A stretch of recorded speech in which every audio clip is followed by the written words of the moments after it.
We go. Hey, everybody. Welcome back to the Be That 1% podcast. Very grateful that you are here. And today in the studio, virtually, I have a really cool guest today that I've been connected to the last 6 months. We've had a few discussions on the work that she's doing in the world, the books that she's created, the impact that she has made. And I really enjoyed our conversation on what her view is and her perception, her skill set is in the relationship space. And as you have heard many times in the podcast, community is immunity and relationships are important and maybe the one of the most important factors in a quality of life, in success, in anything. And the more tools we have in that area, the more fulfilled we can be in life. And so today's guest, Jessica Baum, is a psychotherapist, author, thought leader, relationship coach, and the founder of Self-Full Method, which we'll probably touch on. She is the author of two books. One hasn't been released yet. It's coming out in a few weeks at the end of October. First book is called Anxiously Attached, phenomenal read. And the other is her newest book called Safe, How to Build Secure Connection Style Relationships for beauty to grow naturally.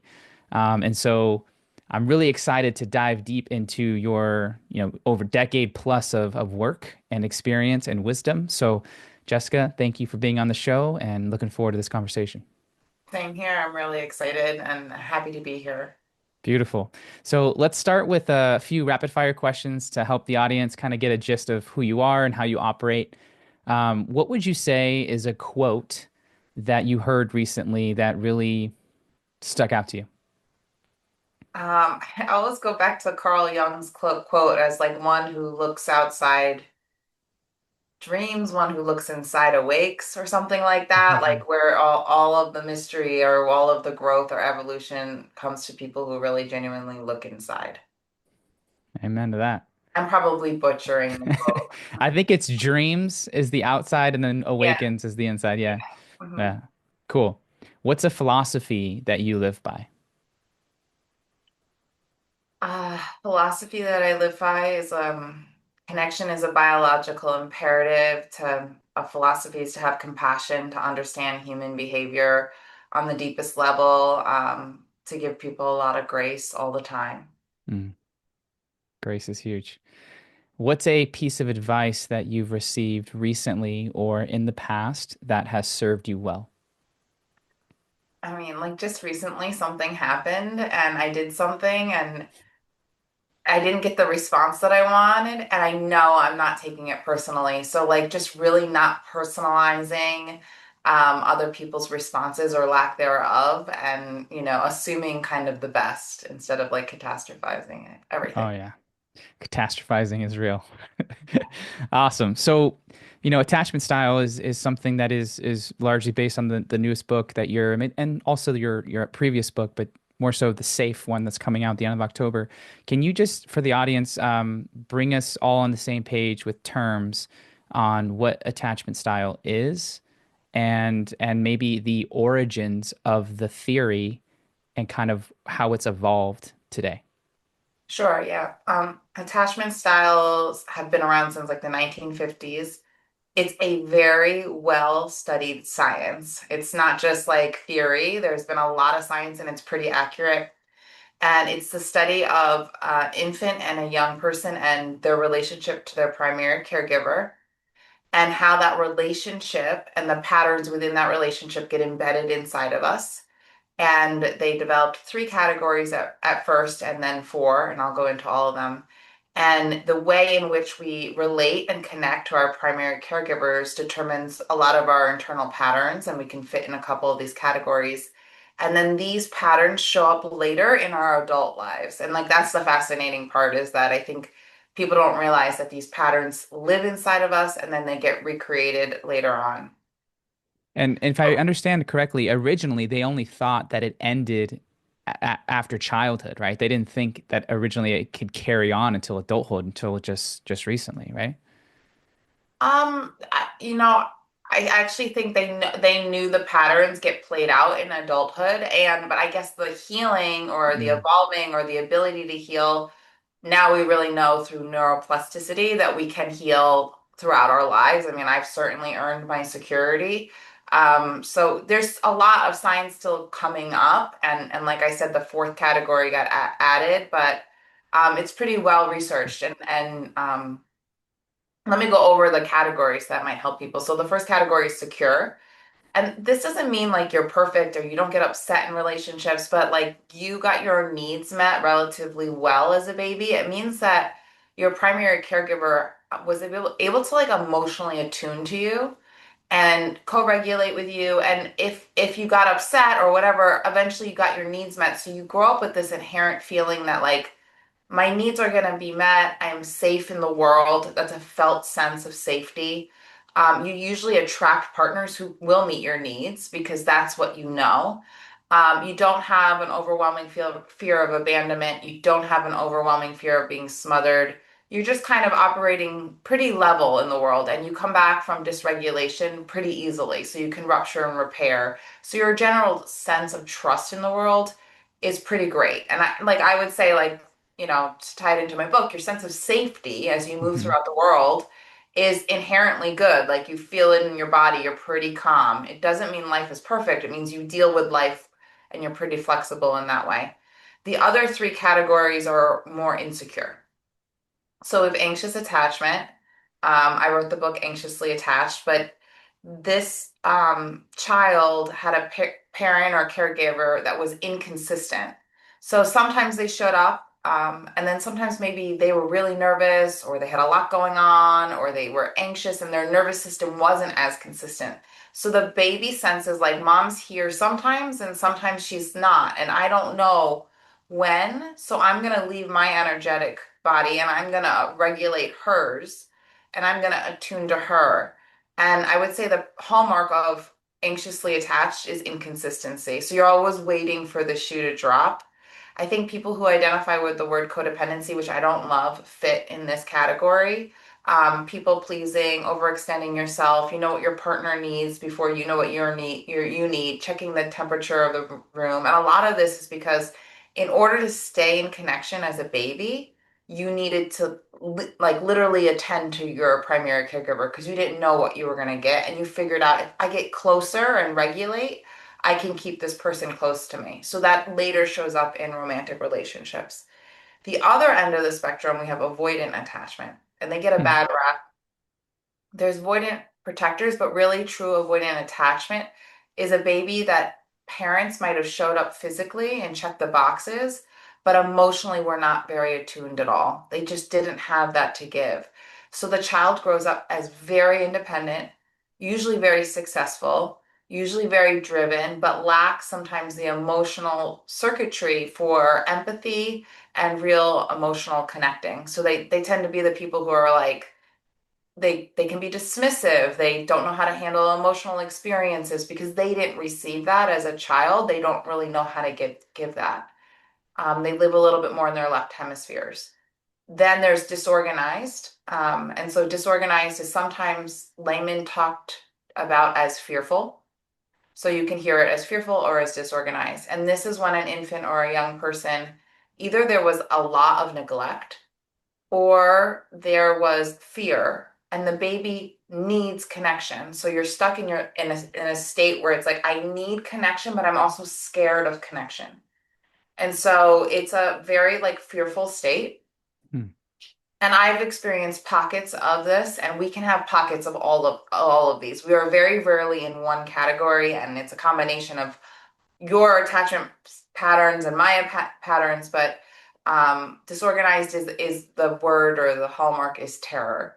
So in one family system, and I talk about this in the wheel of attachment, we can experience all of these different ways of relating in our primary home, and those experiences get embedded in our nervous system, in our body, and then later in life we tend to reenact them, and our nervous system remembers what's safe and what's not safe based on our earliest experiences. Fascinating. So the the comment of we can experience all of them, maybe at different times. How does that work? And I don't know how to ask the question, but like,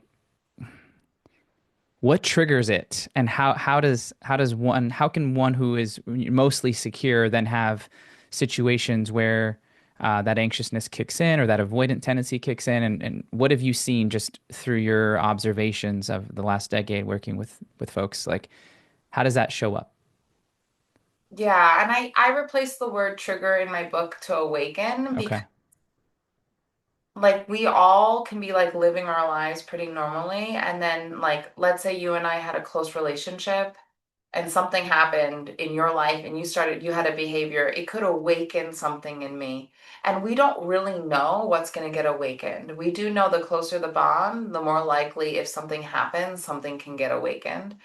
And just because the word trigger, like, for example, I grew up, and I share this in Safe, I grew up in a home with a dad who struggled with substance abuse and was kind of checked out. And I was in a relationship, which I share about, where at some point in the relationship, he dives deep into substance abuse. And so what happened in that relationship is that he was trying to deal with grief in his own way and his own adaptive strategies, but it was awakening in me a very young part of me that remembered my dad being high. And so, what was happening in the here and now is that my partner was just struggling, but what was happening inside of me, I was getting very scared. And luckily, I had the insight to know, oh my God, this is awakening such early memories. And I'm getting very dysregulated. One would get dysregulated when their partner is using, but also this was like a disorganized feeling, like my partner's not there and I can't run towards them. We can get awakened or activated when someone ghosts us, someone gives us the blank stare. Basically, every time we feel disconnect, because we're meant to be wired for connection and we want to stay in connection. So when we feel threat of the disconnect, or our neuroception is constantly scanning, different things can get activated in our nervous system. We can shut down, we can get bigger, we can run, we can flee, we can collapse. And all of these things happen automatically based on what is happening in the here and now, and also what has happened in our earliest experiences and how our nervous system adapted to those experiences. Got it. Yeah, that's helpful. And so I imagine that everyone listening, the goal is okay, regardless of where I fall in one of those four, the goal is to be, I assume, secure in and safe in your own body, therefore maybe bringing more safety and security to every space and or every relationship that you enter. Um, what are the beginning action items that one can take to maybe help bridge that if someone is avoidant at the moment or anxious, like how do I become more secure first in myself? Because without that, I mean, I'm just being too dependent on anybody, everybody else. But what would you suggest for someone listening that's like, oh yeah, okay, I have some growth to go down. Yeah, and it's such a good question because I talk about this in the book. Like, we would think, like, how do I fix myself? How do I become more independent? And the paradox is the only way to earn security is relearning how to depend on dependable people. So actually, it's through vulnerability and safe connection and safe spaces that these wounds start to show up. And it's in the connection of re-experiencing these things and having safe, what I call anchors in your life, that we can start to be with the terrified parts or the parts of you that wants to shut down. But you can't heal early wounding. You can't heal attachment wounds. They were made in relationship. They have to be healed in relationships. So you can't actually do this work alone. You actually need people in order to heal your attachment wounds. You need to have secure people in your life, what I call anchors, to go through the work, to re-experience things, to move trauma, which is stored in the body. And I dive deep into the science of this so people really understand it. But to move the trauma out of your body and integrate it, you need to be in co-regulation and you need to be in the safety of people who can help you process what was wounded when you were little, to move it as an adult. Hmm. Do you think people have an innate knowing that they are safe in a relationship, or are there cues or practices that people can use to maybe test that safety if, enough of it is feeling good that they're like, hey, I want to open up, but I'm not sure. Is there something they can ask or something they can do that can maybe have a correlation of like, yes, lean in. Yeah, I mean, so like I want to answer this like two ways because the big theme of the book is that we think that we're running towards safety, but most of the time we're running towards what's familiar. Hmm. And so people will be like, oh, this person, I'm attracted to them and I don't know why, and it feels right. And it's really they're familiar.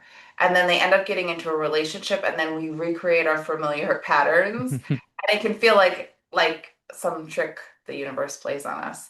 So I've been there. I mean, I wrote a book about it. I studied the stuff and I still couldn't get out of the work. So we usually attract what we know, we attract what we expect, we attract the familiar. And if you grow up with a home with more avoidant parents or anxious parents, you're going to go towards that. And someone who's more secure is not going to feel, it's going to feel foreign to your nervous system. So for me, like doing the work with someone who was more secure felt threatening for a while because I had to be vulnerable and I had to, you can't fake safety. Like, Yeah. it's something that comes up between the space between two people, and it's really one nervous system communicating with another nervous system. So even in my own process, and I did a lot of healing with my partner at the time and with my therapist, like there was a while before my nervous system was ready to put down its protectors and drop into that vulnerability to heal. And a lot of people don't want to hear that, but like truly that is the portal out, and it is an experience of feeling safe enough to be vulnerable enough to access these parts of yourselves so that you can create space and freedom and healthy relationships. Hmm. When you say the nervous system, I imagine certain things. I imagine breath. I imagine tone of voice. I imagine the kind of vibe through the eyes. I imagine maybe proximity. Are there what when you say nervous system, just to double click on that for a second, what does that mean to you? Like what is actually reading uh, nervous system to nervous system? What is the data that's being exchanged? Yeah, no, it's such a great question. So we have something Stephen Porges calls as neuroception. We have inner and outer neuroception. I have a cold, It's but okay. we are constantly scanning our environment every nanosecond, saying, are we safe or are we unsafe? And this is happening internally. So I could have internal thoughts that could activate me or awaken something to feel unsafe. Or you could do something like roll your eyes at me or disconnect, and it could activate my nervous system. So every second, every nanosecond, we are constantly scanning our environment for, am I safe? Am I not safe? And most of the time, what we're asking is, are you with me? Or are you not with me? And the second that you're not with me, my nervous system can pick up on that. Now, if my nervous system is in a state of safety, which the scientific word for that is a ventral state, and we move in and out of these states. It's not like we stay, it's very Sure. nuanced. But if I'm in a state of safety, which is our highest evolution, it's our social engagement system, my system is signaling to yours, come closer, through eye contact, through tone, through posture, through so many things that are happening consciously and unconsciously. So when I'm feeling safe, I'm giving you a container of my safety and you're giving me a container of your safety, and together we're creating a container together, and there's an ability to get closer. Hmm. What happens in a lot of relationships is one person gets, we'll use the word trigger, but activated or awakened, and moves into a different state in their nervous system. And it telepaths to the other person, I'm not safe. And then that person automatically goes into a state in their nervous system. And then we have two people who are telepathic, like telling each other that they're not safe at the same time and they can't get back into connection.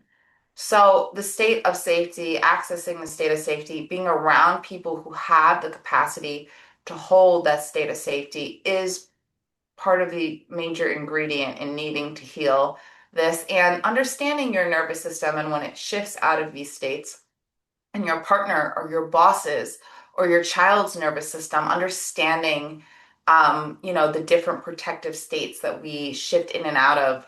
can really help bring people together and make people better understand what's going on inside. That's so cool. The image that I have in my mind is like two people coming together with the purpose of wanting to feel safe, for whatever context the conversation is about, and one person notices a shift in body language and maybe becomes more distant, and that the person who did not do that posture wants to then maybe chase or like overdo the safety, which then becomes even more unsafe. And so then you get like this chaser, pursuer, distancer kind of model. Um, and I guess there's not a silver bullet answer here, because it's everything's contextual. But are there some practices that you can suggest to the listener that when you're in a conversation, let's call it a hard conversation, a meaningful, emotional, rich conversation, and you start noticing these cues in the partner, what are some questions that maybe someone could ask, or something that someone can do that can signal, hey, I know you're going through something right now, but I'm here, and Mm. this can take as long as it needs to take. Yeah, I mean, so yeah, you're describing the anxious avoidant dance. Yeah. When you're and like my first book unpacks that a lot, and that's like so anxious people tend to expand their nervous system. They go into to fight or flee or activation, and avoidant people when they're scared they tend to like pull in and shut down. And what the anxious person need is contact, connection, and what the avoidant person needs is space. So what happens is that we get stuck in cycles where one person needs connection to feel safe from their own abandonment wound, and the other person needs space in order to regulate their own system. And those can be miserable cycles um, to get stuck in. And so, one of the things that we can do, and I do unpack this a lot in my first book, is to start to become aware of our nervous system and start to give grace to our partner, like when they're shutting down and Mhm. starting to have different communication skills around like this is where my nervous system's at right now. Let me not buy into the story because another thing that happens is like as the anxious person gets angry, we start to case build. Like there's all these things that happen, and really our nervous system's just scared, Yeah. and we need to kind of get our nervous system back. And one of the things you just asked, which was kind of beautiful for an avoidant person, they can freeze and they can shut down, and sometimes you just need to let them know, take the space, but I am here. And that gives them the reassurance to kind of get back online and come back into connection when they're ready. But if that shutting down activates the anxious person, they're just going to chase, right? And so I talk about like in SAFE, I talk about twin flames, I talk about the anxious avoidant dance. I talk about trauma bonding. This happens Hmm. a lot when we're just reactivating each other's nervous system and we're staying in these cycles and we don't get to the root of what we need to get to in order to break those paradigms and those cycles. What would you say to someone who is operating in maybe anxious or avoidant? Let's go with anxious because I feel like I have the most experience from observation wise, of that one. Um, and I see some of the leaders that I work with maybe operate more there.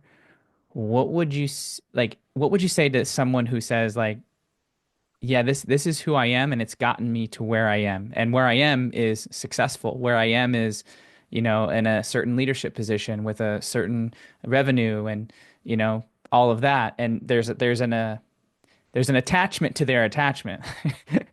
And then they feel that if they were to let that go, that they would then lose all of what they have created or gained thus far.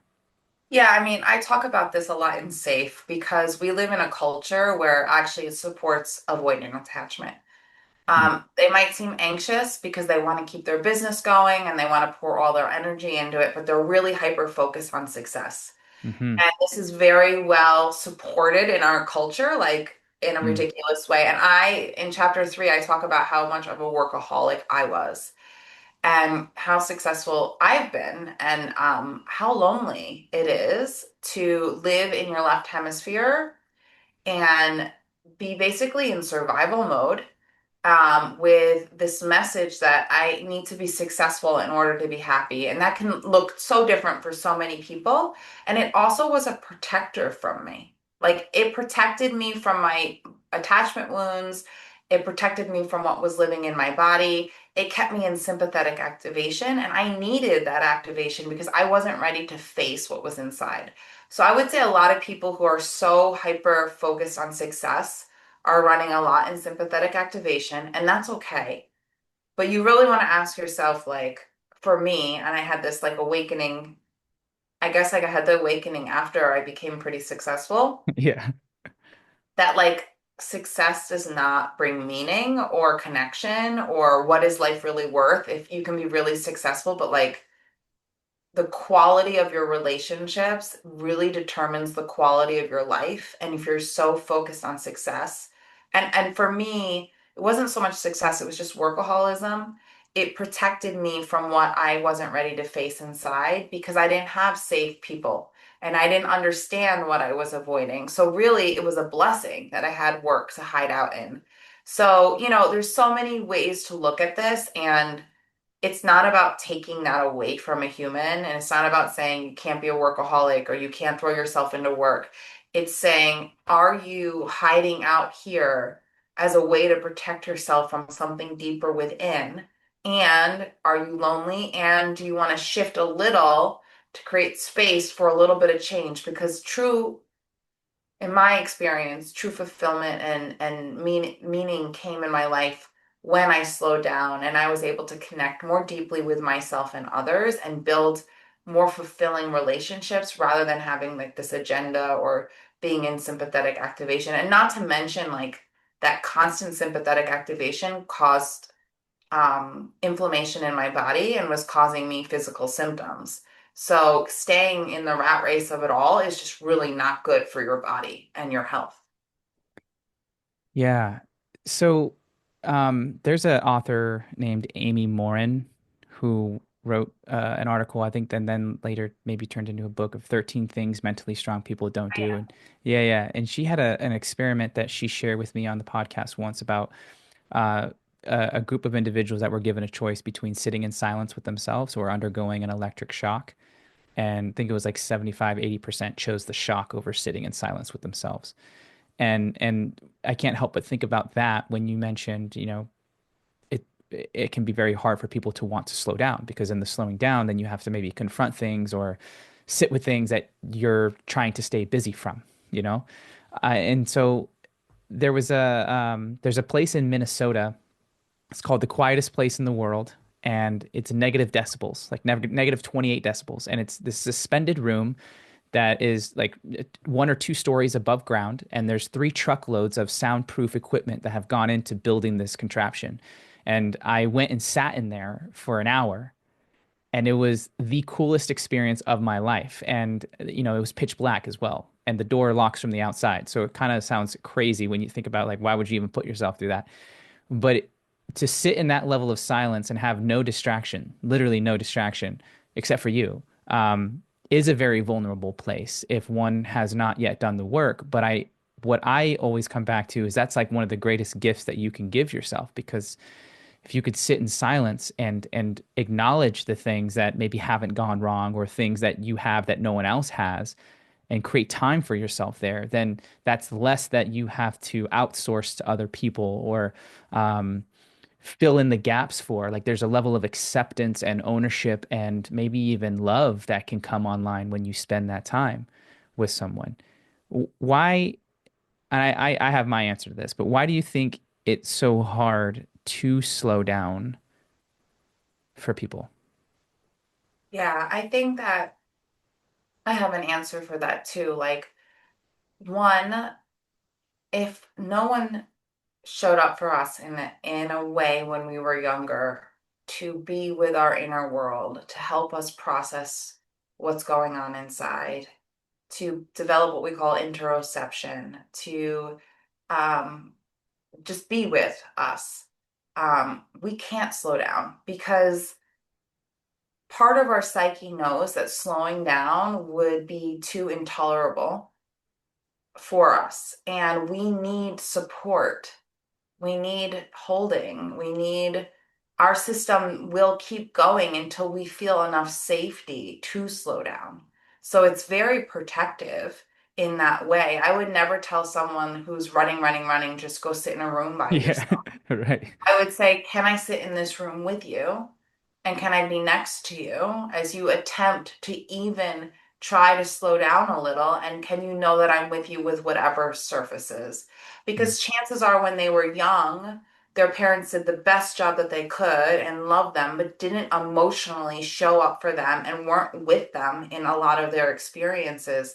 So the way they adapted was to go, go, go, do, do, do, do, do. And so they don't literally know how to be with what's going on inside because no one has been with them. In my experience, I had to have someone slow down with me. I mean, granted, they weren't with me every second of the day, but it was a conscious choice to pull back from work, to slow down and start to be with what's inside. And we need a lot of support. If we didn't have parents that were with us in that way, and I'm not blaming parents, and for those of you listening, sometimes you don't even realize you didn't get this until you start to receive it. It Hmm. wasn't until I received a lot of this that I was like, oh my God, I never got this. And so now I need to like kind of grieve, but also understand like I need this kind of emotional presence in my life. I need to bring these people in my life so that I can actually be with what's going on inside of me. So in neuroscience and interpersonal neurobiology, and from my understanding, is that we need others first to help us feel safe. It's not that we create safety on our own. We internalize secure babies and internalize secure humans. So as adults, we also need what I call anchors. We need people to help us as we slow down and we start to be with what we've been avoiding. And our system might never go there if we don't have safety, and we can't fake safety. So safety is that nervous system to nervous system experience and creating the space in your life to go there. And if we don't feel safe, we will stay in survival mode, as we should. That's how we're coping with everything. And, that's okay. Mm. And so a therapist can play this role, right? Yeah, I mean, in To a my degree. I call, so like some therapists don't do this, so that's why I have a hard time. Like, I call them anchors, and I had a therapist do this role, but I also have friends that do it, and Hmm. honestly, I have friends that are therapists. But like, so in the book, it explains like a non-judgmental person who holds space, who has the neuroception of safety, like who has a capacity to be with you, is what is called an anchor. And you can co-anchor for you and your friends, like you can find anchors. But basically, when you are dysregulated, they can hold that dysregulation and help you process through. And so, yes, a lot of therapists can do this. A lot of therapists have agendas and they want to fix you and they want to make you feel better. Some coaches I've seen do this phenomenally, and some friends, some sponsors I've seen do this phenomenally. But so it's really a human who has a lot of patience, who is can go through, your experience, who can be with you. And I do kind of spell it out in the book, but that co-anchoring is very much needed in order to heal early attachment wounds. What would you say the breakdown percentage wise? I know that might be a hard question to answer, but and maybe the individuals that you've worked with, what have the percentage breakdowns been of like secure attachment versus anxious versus avoidant versus the fearful terror one? Well, I wrote the book Anxiously Attached. So I can say that I get a lot of anxiously attached people, but anxiously attached patterns are the first people to raise their hand. They'll Mm. even raise their hand when they don't need help. They're always raising their hand. You know, my publisher, someone asked me, like, why don't you write the book Avoidantly Attached? And I'm like, they're not going to buy the book. Like the anxious people going out to buy the avoidant people the True. book. So anxious people or anxious patterns tend to have it a little bit easier because they have learned somewhere in their life that if they get louder and they reach out for help, someone will eventually come. And that comes from infancy. Like if I expand my nervous system and reach out and sympathetic, someone will help. Like I'm the first person to ask for directions and I need to Mm. practice like looking at my phone, right? But avoiding people, true avoidance, have learned what's the point? My parents never really emotionally showed up for me. I don't even know what that feels like. And vulnerability is it's even harder. So they have a harder path. And I would think like and I had avoidant protectors, but like if you're listening and you're avoidant, you really need a therapist or a coach or an anchor that like doesn't push you. Like you really need to go at your own pace. It really needs to feel like safe enough. You really need to go slowly because if you flood someone with, a lot of avoidance, they're not going to come back. And I've learned that. So, and then someone who has a lot of fearful or disorganized, they definitely need the professional holding because terror is usually at the base of that. And usually it's deep abandonment, and you can't heal terror and abandonment alone. You literally need to meet that with another human being. So it's really important because I know people, you know, they want to read a book, they want to fix themselves and all that kind of stuff. And I just can't stand, I can't sit here understanding the relational neuroscience behind healing and tell people, no, this is something that you can do. Buy this book and you'll heal yourself. It's like, buy the book, it will be the companion for you. And there are definitely things that you need in order to kind of move developmental trauma and attachment wounds from being stored in your body. We call it our soma and integrate it into your left hemisphere. Hmm. I can't remember who said it, but maybe it was Brene Brown or something. But she said, whoever said it was the relationships are the ones that hurt us and heal us. Like they're the best things that have ever happened to us, and maybe quote unquote the worst thing that has ever happened to us. And we can't get out of life without it. And that's kind of what you just said just reminded me of that. And do you agree with that? Yeah, I think that like our deepest, most profound relationships awakened our deepest and most profound wounds. So, it's always that one relationship. And, had client after client being like, I cannot believe this is coming up for me, or, my whole world shattered, or the rug got pulled out from underneath me. And like the deeper the wound, the more significant the relationship, the more likely the pattern will emerge. And yeah, it's tricky stuff, but I think the goal is to become conscious and start healing so that we don't keep repeating or choosing the familiar and reorienting to what safety really feels like. Do you think people out there think that like the work ends? Like if I could just get through this, if I could just change my attachment style from avoidant to secure, then everything will be all good and I won't have to do any of this work anymore. Do you find that people operate like that? Do you believe that? And what's a maybe a better frame of thinking about working on self with other moving into the future? It's like, sorry, I have such a cold, but it's such a hard question to answer. So the work never ends, but like you get through your harder, like, so there's something called implicit memory, and there's a period in the work where you're revisiting a lot and you're like really in the fire of it. Your nervous system, and in my experience, and everybody's different based on what's going on in and out of their life, right? Sure. But in my experience, I went through a lot of my work, and I'm still healing, but I am not suffering in the way that I was. And I'll forever be doing my work, and who knows what tomorrow will bring. But there was a period when I slowed down and I started to really meet these parts that I would say is more like being in the fire.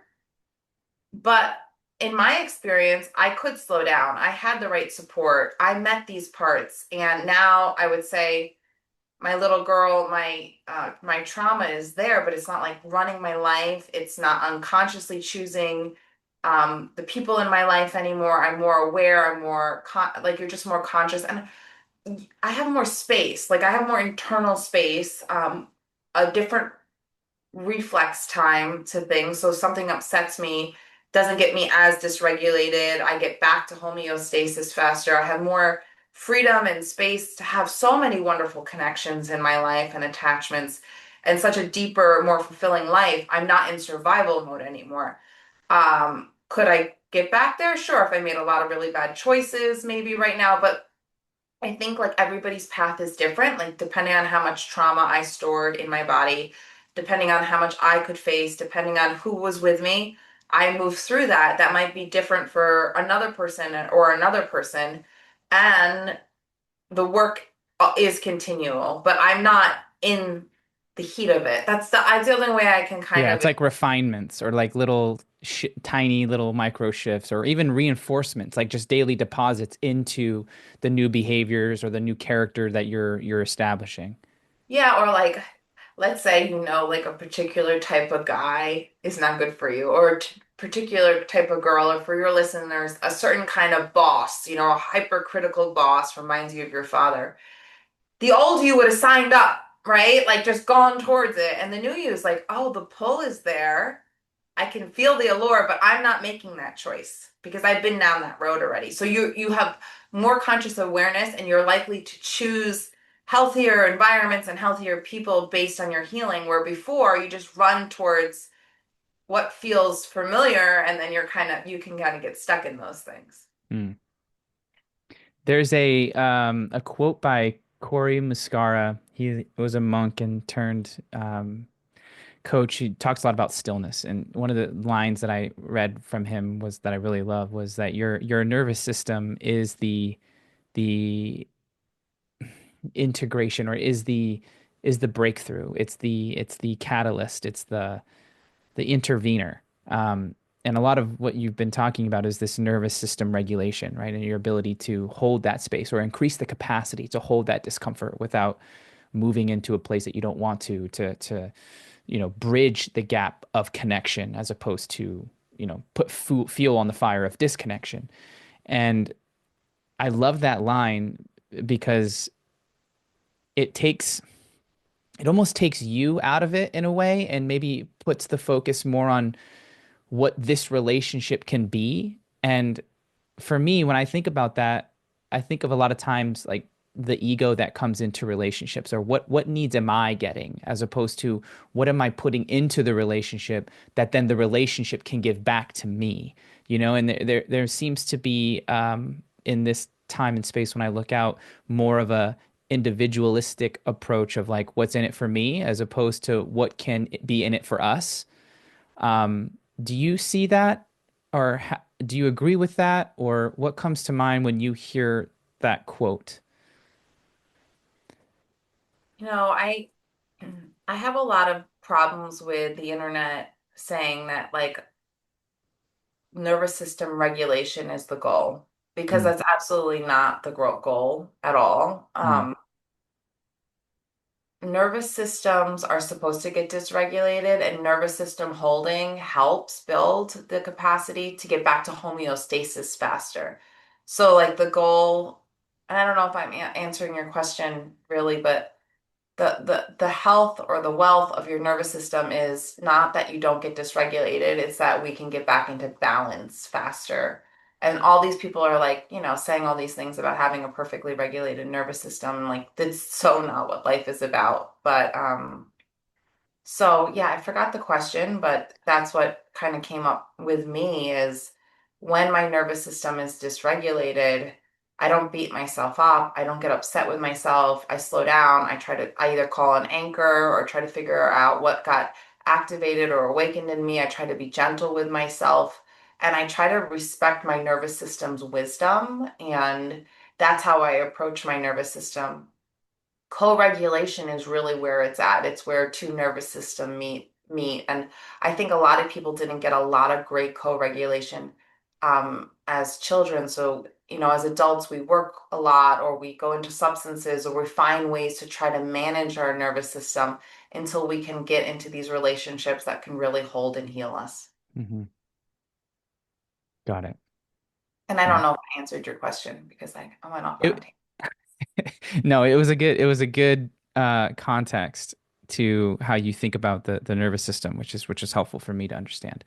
The individualism was the second part of that question of like, people in relationships may be more selfish than service based to the relationship. And my question was, do you see that? Is that a common trend that is either has been or is happening? Just curious from your exposure. Well, I mean, so in my first book, Anxiously Attached, I talk about selfless and self-full and selfish on a spectrum. Yeah, take us there. And selfless usually is more of an anxious person. So an anxious person will give and give and give. And a more avoidant person can appear selfish, but they're more on the other side of that.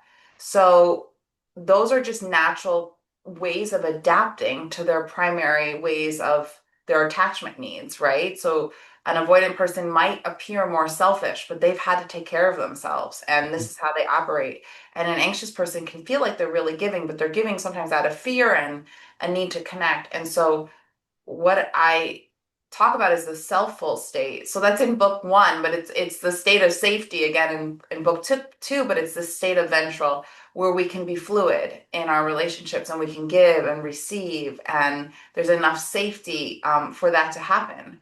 So depending on where we land on the spectrum, we might be perceived. A lot of people are perceived as selfless, like they just give. Women get in this category all the time, like it's important to just keep giving and doing. And men can be classified as like selfish. There's a lot of stereotypes, but really they're nervous system states. And so the goal is to create enough safety where we can give and receive, and we feel that reciprocity. Am I saying? Reciprocity, yeah. Yeah. And that there's enough safety to be on both sides of that coin. And we don't need to just be receiving, and we don't just need to fall into our default of giving. Hmm. Yeah. Style flex. Find the harmony between those. Hmm. Hmm. Got it. What advice do you have for individuals at work that see these dynamics play out, whether they're the leader or the manager, and their direct report is operating in any one of these attachment styles, or the opposite, their boss or leader is feeling like that. Have you suggested anything to your clients and to those that you've worked with that you've seen to be very helpful? Maybe it's a talk track or something they can ask, or an exercise they can do, or feedback they can give, and how to particularly frame it so that it has the opportunity to bridge as opposed to maybe ruffle feathers.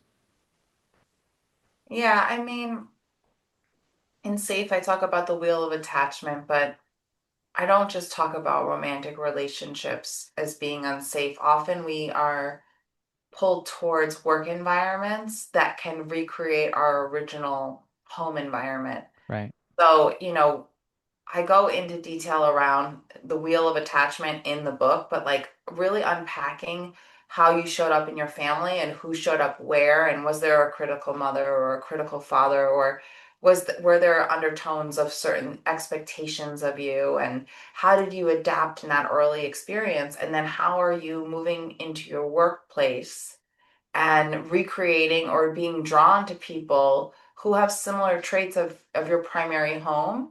And are you getting stuck in dynamics where all you do is work all day trying to make this boss happy, and this boss is really critical, and you're feeling like you're stuck in the grind? And where can you get conscious that, oh my God, this person in my life isn't just about this person in this my life. This person actually is waking up familiar patterns and behaviors that I've used before in another dynamic. And that dynamic is really the one I need to go back to and put some attention on, because if I can work through that dynamic, I might actually show up differently, leave, or change this dynamic. Hmm. Yeah. So increasing awareness, reflecting on the potential patterns that maybe you're not missing because the attention's not necessarily there with this information that they're hearing now. And so they may approach it with finding things that they didn't see before. And that's the starting point. And I don't know about your audience, but like for the anxious attachment, having someone help them hold the part of them that like struggles with disappointing another. Hmm. And what happens when you disappoint another? What happens when you fail? What happens when you let someone down? Where does that live in your body? And how can we make space for these experiences? Because they're all part of the human experience. And anyone help you make space for this when you were younger, or are you just trying to avoid these core wounds by like overdoing it now? Hmm. When doing the research for any of your books, was there something that you read that when you instantly read it, it was like a light bulb moment? Maybe you knew it before, but the way you read it, or at the time that you read it, it just unlocked something, and you're like, "Oh my gosh, wow, that really hit for whatever reason." And wow, and it like changed your perception on relationships or life or yourself. Curious if anything is alive there. Yeah. So I And for your audience, I have a video of her too. But my mentor, Baum wrote the book Heart of Trauma. And I turned to her when I was writing Anxiously Attached, and she helped me edit. And her compassion, like, deeply resonated with me. And I studied interpersonal neurobiology under her, and she's very much part of both these books. And I would say that she has the embodied experience that I wanted and the true safety that I felt when I started working with her, and just her editing and her being. It was so much of what my soul needed, and I was like, I need more safety and I need more healing, and I really trusted her. Now, I've studied neuroscience and all this, but she's got 20 years on me. I do have a free video for your audience with her because she's so special to me. The second I met her, I felt like I need to be around this woman. This Mm, woman is so brilliant, but also so freaking compassionate. And I had never really experienced that much presence in my life before. And so I studied under her, and she's very successful for us therapists. Like, I'm a therapist out there, and yes, I've written 2 books. She's the person who teaches us, right? So she's just been my mentor. So I think just being around her and understanding the way she thinks and understanding interpersonal neurobiology and how to heal through her lens has impacted my life for the rest of my life, like, has just changed me. And that's also why I recorded the 40 minutes with her on what it feels like to go from insecurity to security, because I wanted other people not to just get this book, but to get a taste of her, because she's 82 and she's leaving a legacy through me, and she's amazing. And so that one connection with her changed the trajectory of, like, my career and what I mm. chose to study, and I'm incredibly grateful for her. That's beautiful. I hope that everyone has the opportunity to meet someone like that. I know I have in my life, and just deep reverence and gratitude for those individuals. Um, Thank you for that free video. I'm actually excited to learn that. You mentioned compassionate. How has she or how have you defined that? Just so I can make sure I'm understanding it from the lens that you see it. Yeah, I mean, so when you do the work, like, on yourself, and you start holding your terror, and you start, like, making sense of just how impressionable and vulnerable we really are as human beings. Like, I have gotten in touch with it on such a deep level that now when I see people and their behaviors, I don't judge their behaviors anymore. I can see that there's usually something deeply rooted driving their behaviors. Most people, and most your audience might not like to hear this, but most people are doing the best they can with what they received. Most people, maybe not all. I'm sure there's malicious people out there, but people are adapting and trying to survive in this world. And I think healing in my journey humbled the F out of me, like, brought me to my knees, and it made me realize, like, just how vulnerable and fragile we are. And it just changed my perception. Like, I think in the last chapter I write about, like, the guy giving me the bird on the street, like, the angry driver. I just go, like, that guy probably has like 3 years of crying to do. He's probably rageful. He's not processed anything. He's miserable inside. And I don't even respond in the way that I used to. Like, I just see so much so differently now. Mm. You think the world needs more of that? Yeah. Yeah, we all need more of that. I mean, and I was in such survival mode. Like, when you do the work, you slow down, you notice your doorman, you notice the grocery store person ringing out your groceries, you take note of some people are having really bad days. Like, there's a lot going on, and you slow down and you start to realize that we're all just trying to do the best we can, and we really need each other. We really, really need each other, and we need the support of each other in order to thrive. Yeah. I assume that you're familiar with Virginia Satir's work. I've heard of her name. Okay. I don't know, as I mentioned to you before, my wife's in going to school for her master's in fa marriage and family therapy. So I'm learning a lot of this these new theories and terms that she comes home and shares with me. Virginia Satir is I know her through the neuro linguistic programming lens. After Richard Bandler and John Grinder studied her and her ability to connect with people, and through that connection foster transformation in social dynamics, but more so family interactions. And she led a whole bunch of trainings and workshops. But her, I can't even narrow what I think her line of work focuses on, because it seems to be very vast. But it really centers around connection and how to establish that connection, which I assume after that connection comes safety. And with that safety, then comes the truth and the things to be processed. And just watching some of her videos and her ability to like grab someone's hand and hold it with both of her hands and look someone in the eye, and like with her presence, with her eye contact, with her breath, with just her deep care for the individual that she has not yet met.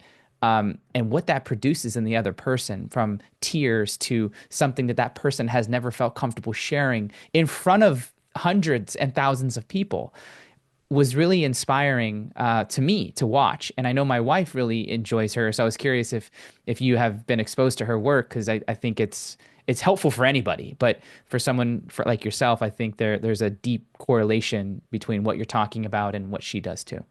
Yeah, no, I mean, that's like a perfect example. Sometimes people say if I heal, I feel safe. Well, that might be true. Safety is often the comes before healing. And so what she's doing is she's connecting and providing safety Right. through her presence, and then the healing automatically, organically, our body has its own wisdom in terms of what will surface. So she's just a walking being that's getting a lot of safety, and truly safety is the catalyst. So I'm sure her line of work would very much align with Bonnie and me and this Sure. work, all of that. And to take maybe some of the pressure off of the people who may be the space holders in these types of interactions, where the goal is to get that safety. Is it, and I'm not downplaying the power of words and knowledge and wisdom and insight, but would you say that the space without the words is maybe the most important thing? It's what's being said that's not said. Is Absolutely. right? Okay, cool. Just wanted to make I think sure that I like clear. I think I was just listening to my audio, your own voice. And I have a quote in there, but I think that your presence and at your presence, your emotional attunement and your presence is more healing, and the ability to really listen to someone is more healing than the words that you're saying. I fully 100% agree. And I had trouble saying that 5, 6 years ago, because I thought the value that I was providing came from what I was saying. It's insightful, it's science backed, it's relatable, it's clear, and yes, those things are important, but the more I've done my own work and the more feedback I continue to receive based on the work that I'm providing, is that it's less that, because most of the time they've already heard to some degree what I'm sharing anyways. It's how it's being shared and the precursor to the sharing, which is my presence in the space. And so since being comfortable with saying that, I've really been doing my best to enhance and expand the impact of that space in every interaction. Almost to the point where, as I'm talking with someone, I'm imagining like a bubble of love, or just non-judgment, or just safety coming out of me through my eyes, through my posture, and like sometimes even tuning out someone's words, because it's less about what they're saying. It's more about what I'm reading from their eye contact and how they're holding their body, that then is a different form of listening. It's not with the ears, it's with the whole body.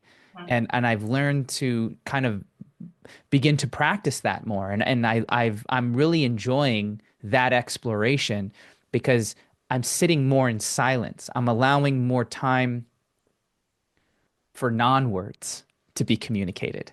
Um, yeah, and I don't necessarily, there's not a question in there. It's more so just like my own personal journey. And if you have anything to add to that, awesome. But like the space and who's in the space, who are you in the space is the goal to enhance, I guess. Yeah, and there's just a lot less agenda and just more being with, you know. Yes. And those are from our right hemisphere. And, I do talk a lot about the right and the left hemisphere of the brain and how they relate to the world differently. And if we all could shift a little bit more with the right leading, we would all be showing up a little bit more relationally like that. Mm. We'd feel a lot more connected and we'd have a lot less loneliness on our planet. I like how you said right leading. Doesn't mean you neglect the left, because I mean, they're always, right. you need both. You You need definitely need both. both. Good. Right, but leading with the left can feel more cold or distant or not as conducive for expansion, I guess. Yeah. Um, Well, the right is where we relate. Like the left mhm. is like, if you're walking down a street, the best example is like, you're going to look at a tree and you might say, oh, this is a pine tree. I could cut it down. I could make wood. The right's going to be like this specific pine tree. What does it feel like to be in I'm going to be one with the pine. I'm going to notice the leaves and the colors and I'm gonna be in relation. It's not just an object.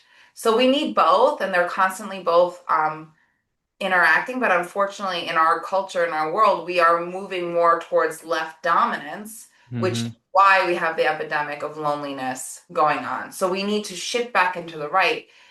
And I mean, this is complicated, but in the right is where we store our relational trauma. So if we shift to the right, we also have to face what's been living inside of us. Yeah. And the slowing down provides more opportunity to explore that right side. Yes, absolutely. Yeah. And slowing down is so hard for Yeah. so many people. Mm. And So just good. listening, it's just a little bit at a time. It's all your system can handle. Wow. Do you know who Francis Weller is? No. Okay. So Francis Weller is I think he's a psychotherapist and he really specializes in grief. But he also talks about initiations and how initiations uh, provide a very important role in society from boy to man or young girl to woman, and these rites of passage that create a more cohesive ecosystem where we know our value, we know our place, and we know how we contribute to the whole. And in listening to those talks, there was a quote that he said that I'd love your thoughts on. He said, "What we don't talk to, we don't understand. What we don't understand, we fear. And what we fear, we destroy." Mm. And I loved that quote. And I'll share my insight and then I'd love yours. Like when I read that, you can relate that to just about anything, but I first looked at it from myself, like what I refuse to talk to in myself, right? Going into the IFS, inner family systems, like what I refuse to talk to, the characteristics that I think are not conducive to the environment, are not valuable because maybe I got laughed at one time and I don't want to do that again. So this part of me, it doesn't exist. I banish it. I push it out.